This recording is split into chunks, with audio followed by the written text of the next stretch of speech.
Welcome to Pat Stats. The first full week of Major League Baseball is complete, and today we're gonna recap it. Let's get started with the standings. These are the standings coming into the day. So some teams have finished their games for today, and also, so let's just get started. Again, these are very early standings right now. Obviously, some teams are off to a good start that really are not very good, and some teams that are good are off to a bad start. The Red Sox 5-3, they won today, so they are now 6-3. The Yankees, who you can see down there at 3-5, they're in a little slump to start the year, but they won today. They came back, a little comeback in the 10th inning, so they are now 4-5. Obviously, standings are not too important at this time of year. They really won't be until at least May, but really June is when you can really start looking at standings and start analyzing them. But it's easy to see who's off to a good start and who's not. So that is the AL East. Highlights of the AL East. AL Central, no team has really jumped forward yet this season. The Twins, who were 5-3 coming in today, they lost, so they are now 5-4. The Indians won, so they are now 5-3. They take over first place. Royals won, so it's just not the best division, and they're all near 500 right now. Nothing much to talk about here. For the AL West, the Astros are off to a hot start. They swept the A's 4 games first series of the year, but they did lose 2 out of 3 to the A's, who were 0-6, I believe. But they have won a couple games since then. They're better than that. I don't think they're one of the top tier teams, but they're better than that. Still sitting in last place though, but that will change. Also, the Angels are off to a very hot start, though that is a team that need to get off to a hot start if they wanted any chance of competing. The same can be said about who is leading in the NL East right now. It's the Phillies. Not many people talk about them as a true contender, but they are off to a hot start. And if they didn't get off to a hot start, I'm not sure what would happen. The Phillies play the Braves tonight on Sunday Night Baseball. The Braves are currently 4-4. They're obviously much better than that. And I would put the Mets in that category as well. Their game was suspended today. They're having some hitting problems, but the good news is there is plenty of time left in the season to overcome that. They kind of went through the same situation last year, and that was still in a 60-game season, and they did overcome that towards the end. The Marlins are 2-6. They have not really been hitting either, with or without runners on base. And the Nationals, who are still missing a lot of players due to COVID, they did have a few come back. They're sitting at 1-4, but again, another team, they're better than that. NL Central, Reds are off to a hot start. They are 6-2. The Cardinals, 5-3. Cubs 4-4. Same with the Brewers and the Pirates, and everyone expects them to be last place. The Reds are obviously the biggest surprise here. Another team, that greatly benefits them to get off to a hot start. They have been hitting very well, and their pitching has showed up. Final division to talk about in terms of standings, NL West, and those top 2 teams are the top 2 that you'll probably be looking at for the rest of the season. The Dodgers and the Padres. Dodgers are 7-2, and the Padres are 6-3. Giants have had a nice little start, 5-3, and the Diamondbacks are 3-6. Same with the Rockies. Those 2 teams, I feel like, are the bottom 2 teams guaranteed in the National League West.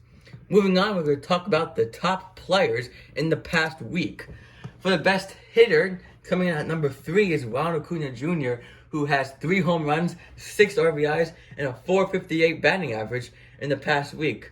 Acuna, who did not get off to a good start last year, the complete opposite this year. He is off to a roaring start.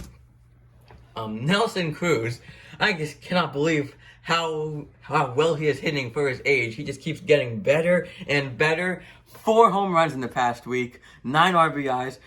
That's a 1,500 OPS. Just crazy. He's like 40 years old now, and he just keeps raking. Number 2 hitter, but the number 1 overall hitter in the past week is Tyler Naquin, now of the Cincinnati Reds. This guy is just on fire right now. I mentioned the Reds' offense, it has been clicking. Well, basically that's because of Tyler Naquin. He has 5 home runs this week and 12 RBIs for a 1,400 OPS. No one saw this coming, and I think it's cool that one of these types of players can break out for a very, very hot start. In terms of the pitchers, Aaron Savali, who has a 2.45 ERA in 2 starts past week, 12 strikeouts. He did face the Tigers both times, but it's still an impressive 2 outings by Aaron Savali, a pitcher on the Indians that no one really talks about. I like him. I think he's pretty good. Joe Musgrove of the San Diego Padres threw a no-hitter a couple days ago with 10 strikeouts. The first no-hitter in Padres history. And he is a hometown kid, which makes the story much more special, and that's just awesome. He's number 2, statistically, best pitcher last week, but number 1 is going to be Jacob deGrom, who started 2 games, 14 innings, allowed only 1 earned run, and struck out 21 batters. Yesterday, struck out 14 in an 8-inning start. He has no wins because the Mets they don't score for him. It's like a curse. I don't know how to explain it, but he just gets no run support and just complete bad luck. But that does not take away from the utter brilliance that Jacob deGrom really is. And a couple of injuries. Ketel Marte, he's out with a hamstring on the IL. Mookie Betts is day-to-day with a back injury. Cody Bellinger, also for the Dodgers, he was placed on the IL with a calf injury, but luckily for him and the Dodgers, that injury is not too serious. Fernando Tatis Jr., a big scare earlier in the week when he swung and he went down his shoulder, but he was placed on the IL. It was possible that if surgery was recommended, he would miss the entire year, but thank goodness, at least at this point, surgery is not recommended, and he is recovering and could return in the next couple of weeks. George Springer, the new signing of the Blue Jays, who originally had, I believe, an oblique, now has a quad, so he has not been able to come back and play his first game as a Blue Jay. And while he's not a top player, James Paxton, now of the Seattle Mariners, he is, I think, going to be out for the year because he has been recommended for Tommy John surgery. Final thing we'll talk about is some MLB storylines. We'll start off with Trey Mancini returning from the Orioles after battling cancer. He hit a home run the other day. Just a great story overall. He's gotten multiple standing ovations and deservingly. There was a report saying that Trevor Bauer is being investigated by Major League Baseball for potentially using foreign substances on baseballs, which he has denied. I believe Trevor Bauer as much as he kind of annoyed Mets fans with his whole free agency. I don't think he would do that. I know he's been rumored to do it in the past, but it's just too risky. Michael Conforto made headlines on Thursday in a walk-off scenario. He definitely leaned his elbow into the pitch that was a strike. There was whole controversy. I don't think he did it on purpose, but unfortunately, because of weird replay rules, the umpires were not able to change the call, so the call stood, and the Mets benefited with a walk-off hit by pitch.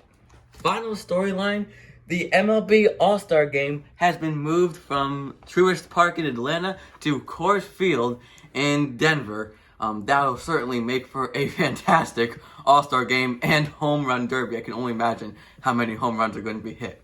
So that is all for Pat Stats today. If you want to watch some more Pat Stats, this is my most recent upload, and this is the video that YouTube recommends you watch. Thank you for watching, and we'll see you next time.